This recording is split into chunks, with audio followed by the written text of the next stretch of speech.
大家好，我是毒魂，今天我们就要走进阴森可怖、万虫盘栖的盘丝岭了，来看看生活于此的各种虫妖都是由哪些虫子修炼而来吧。视频正式开始前，需要先和大家说几个点。我们知道，盘丝岭中登场的妖怪大多都是节肢动物，而节肢动物们是一个超级巨大的生物类群，其中光是昆虫纲，人们就已经发现了超过100万个物种，并且许多节肢动物之间的外观差异是很难用肉眼精确识别的。就如画面中我所展示的各种中丝，乍看是不是都很像呢？更没提盘丝岭中的虫妖大多都已具备人形，原型特征更加模糊，所以想要精确的鉴定它们的物种是不可能的，只能粗浅的确定到一个大类群。因此本期视频我们的重心会更多的放在这些妖怪本身的设计上。好的，话不多说，今天的视频正式开始。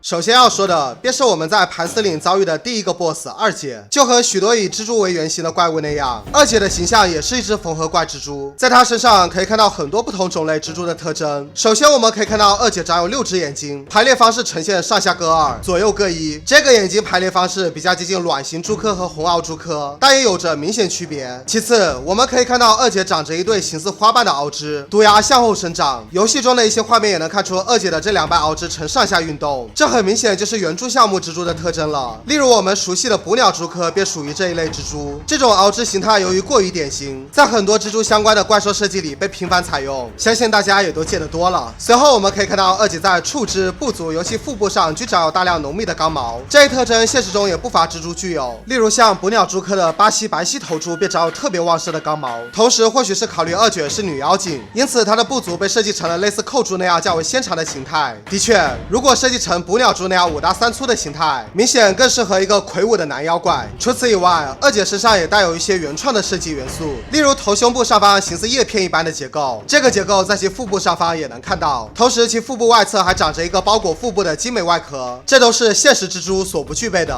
这些精巧的点缀无疑为二姐的形象增色不少，可见哪怕是女妖怪也是爱美的。不知屏幕前是否有对蜘蛛感到恐惧的小伙伴？想问问你们觉得二姐的形象是否能接受呢？我个人是对蜘蛛没什么恐惧，所以觉得二姐的蜘蛛形态还挺漂亮的。除了二姐，游戏中登场的其他几个蜘蛛精也都是大致参照这个模子设计的，最多也就是颜色和一些细节上的改动。例如为了凸显紫蛛儿的年长，便为她的蜘蛛形态也设计了2鬓白发。与此同时，就和大部分文化作品里的蜘蛛那样，游戏中的蜘蛛精亦是能迅猛的远距离喷丝，作为妖怪这么设计自然没有问题。但这里还是要和大家简单说下，现实中的蜘蛛并不能像蜘蛛侠那样瞬即将蛛丝远距离喷射出去，它们的蛛丝是由一个名叫仿气的器官分泌出来，需要时间。花皮蛛虽然可以从螯肢喷射出一种粘液，但严格来说这并不是蛛丝，而是道仿气。从紫蛛儿吐丝的这个画面我们可以看到，它的仿气长在腹部的背面，这一点就是妖怪独有了。现实中蜘蛛的仿气大多是长在腹部末端，节板蛛科的仿气则是长在腹部中央，并不存在仿气长在腹部背面的种类。不过这也确实没法，总不能让紫蛛儿还得先翻个身再吐丝逃走吧。顺带一提，我在看其他 UP 的实况视频时，八戒这里的台词遭到了不少小伙伴的科普纠正。你们这些昆虫，劈了人皮，穿了人衣。的确，如果以现代生物学的分类，作为蛛形纲的蜘蛛确实不属于昆虫，但是在《西游记》的世界观中，世间万物均是被归类至5虫，即裸鳞毛羽鲲。这里的昆虫包含各种带甲壳的动物，甚至连乌龟王八都是昆虫。所以从原著角度来说，八戒这里的台词并没有什么问题。与此同时，相信不少小伙伴都在某些媒体那听过诸如蜘蛛不是昆虫是节肢动物的所谓科普吧。其实这个说法本身也挺奇怪的，因为节肢动物门下本就包含了昆虫纲，因此正确的说法应该是蜘蛛属于蛛形纲动物，不属于昆虫纲动物，所以蜘蛛不是昆虫。就好比你要表达一个湖南人不是福建人，肯定是说他不是福建人是湖南人，而不是说他不是福建人是中国人。这时或许就有小伙伴要说了，哎呀，这个说法其实是来自蜘蛛侠动画中的一个梗。对此，那我只能说希望某些媒体能分清科普和玩梗的区别吧。除了蜘蛛精母女外，游戏中我们还能看到另一种名叫葵蛛式的蜘蛛妖。可以看到葵蛛式的背部捆绑着3对手臂，仅留下1对后腿和前臂用于行走和战斗。那这个时候可能就有小伙伴好奇了，蜘蛛不是8条腿吗？这货怎么有10条呢？这里我们就可以稍微拓展一下了。没错，蜘蛛确实只有8条部足，但是它们其实一共有着12条腹肢，除了4对部足外，还有1对触肢和1对螯肢，因此我们可以理解为是葵蛛式的第4部足化作双腿，同时束缚住了由另外3对部足化作的手臂，而仅保保留由触肢化形的双手用于战斗。而除了魁珠士，我们在盘丝洞中还会遭遇一位能通过手杖发射蛛丝的雷皮士。听这个名字，想必原型应该是蜱虫吧？由于盘丝洞的光线昏暗，加上我们推图的时候往往都是干死对面就走，因此我想应该很少有小伙伴特意观察过雷皮士的相貌吧？那么恭喜你，你错过了整部游戏最丑陋的一张脸，前方高能。正在吃饭或喝水的小伙伴，请尽快放下碗筷和杯子。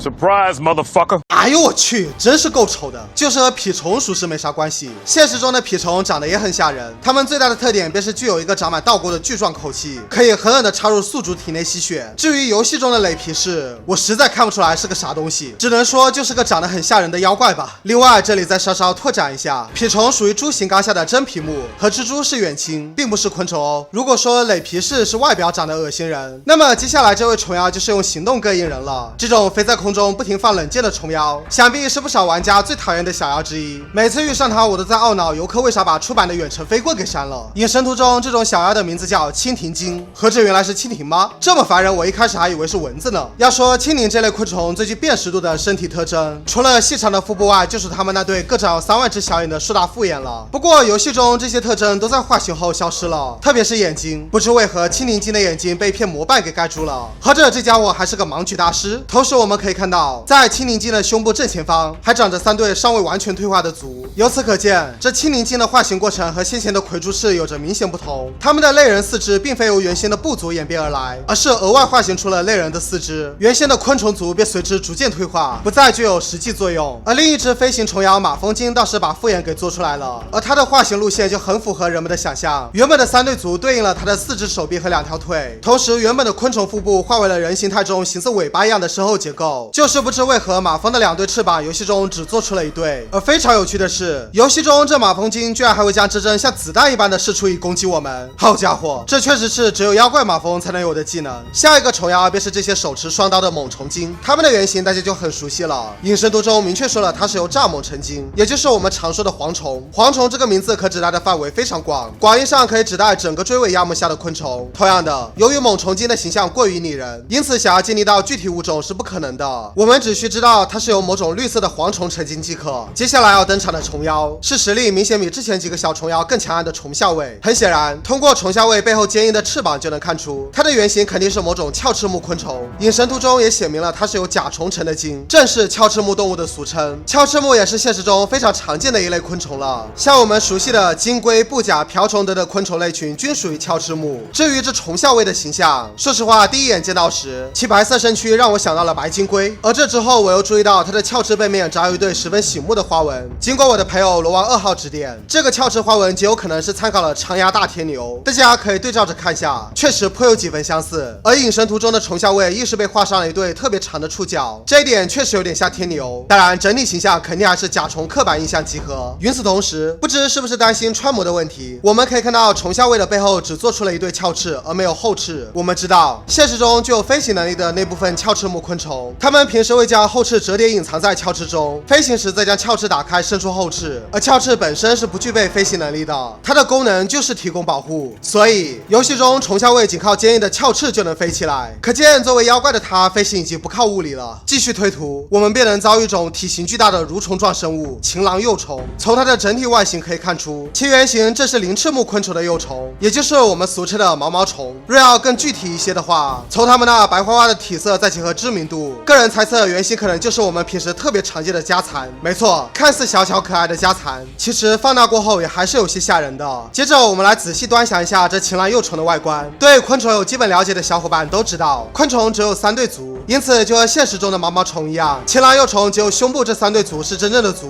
身后那些像足的突出结构则都是尾足。与此同时，或许是为了增加情狼幼虫作为妖怪的恐怖感，设计师在其尾头上也设计了大量长着圆环的怪异凸起，使其看上去就像长满了眼睛一般。这个时候可能就有小伙伴要问了，为什么我要称之为尾头呢？这是因为如果以现实鳞翅目幼虫的结构去推测的话，情狼幼虫真正的头部应该只有这一部分，而这一大块看似是头部的区域，其实都是它的胸部，只是因为上面长满了形似眼睛的凸起，让人觉得像头部罢了。不得得不说，这个设计巧思我非常喜欢，为一个原本可能平平无奇的毛虫怪物增添了不少诡异。天命人继续前行，在一片遍地是海、头骨堆积如山的广场中央，一只巨大的百足虫赫然拦住了去路。这只百足虫的形象同样也是一个典型的节肢缝合怪。首先，它的这个螯肢形态我们前面已经说过了，是参考的原著项目蜘蛛。其次，通过观察它的整体身形和那将自己缩成球冲撞玩家的技能，可以看出明显是参考了寻常球属妇，俗称西瓜虫。这种属妇便具有在受到威胁时将自己缩成一颗球的能力。当然了，想要像游戏中那样仅靠自身核心力量来滚动身子是做不到的。现实中的寻常球属妇只能借助地形或风力等外力来滚动，而既然都叫百足虫了，可想而知它的腿自然不少。百足虫身体侧边这密密麻麻的部足形态，个人觉得八成是参考了油盐。这类节肢动物是蜈蚣的远亲，它们的部足又长又多，看着十分骇人。不过尽管有着非常多的腿，但百足虫并不使用它们来移动，它们真正用于行动的腿足是身上那类人一般的四肢。这类人四肢的存在也使得百足虫能够做出很多灵活的攻击动作，例如下压、被砸等等。总之，这百足虫的形象融合了多种节肢动物的同时，也混合了一些类人的特征，致使形象非常的诡谲。整体设计思路和第二章的副版有异曲同工之妙，就和之前3章一样，二郎真君也在这盘丝岭派遣了手下前往，那便是这迷幻黑手道人的蜈蚣精。他的形象就太过拟人了，整体就是个长了很多手的黑色怪人，因此完全无法界定到具体的种类。不过在黑手道人交战的场景中，我们可以看到高处挂着许多蜈蚣，这些红色脑袋的蜈蚣原型就很明显了，大概率是参考的少级蜈蚣。这种蜈蚣还有一个非常形象的俗名——中国红头蜈蚣。直观对比下就能看出双方基本一模一样。不知黑手道人是不是由这些少级蜈蚣修炼而来？而除了二郎真君的手下每章都有的角蛙，这一章也没有缺席。这波里格波的配色其实和第一章中的波里格浪一样，原型都是绿霸王角蛙，只不过是把花纹涂成了颜色更深的蓝黑色而已。至此，我们便将盘丝洞内的各种妖怪基本都给盘了一遍。至于像右手虫这样的 BOSS， 那就是个纯怪物了，实在没啥好说的。下期视频我们会把黄花冠、紫云山和火焰山的动物系角色合并在一块说，因为火焰山的动物角色实在是太少了，凑不够一期视频的时长，而盘丝岭章节的动物角色又太多，因此只能这么取舍了。好的，本期视频就到这里，喜欢的小伙伴还请给个3连支持一下哦。我们下期视频再见，拜拜。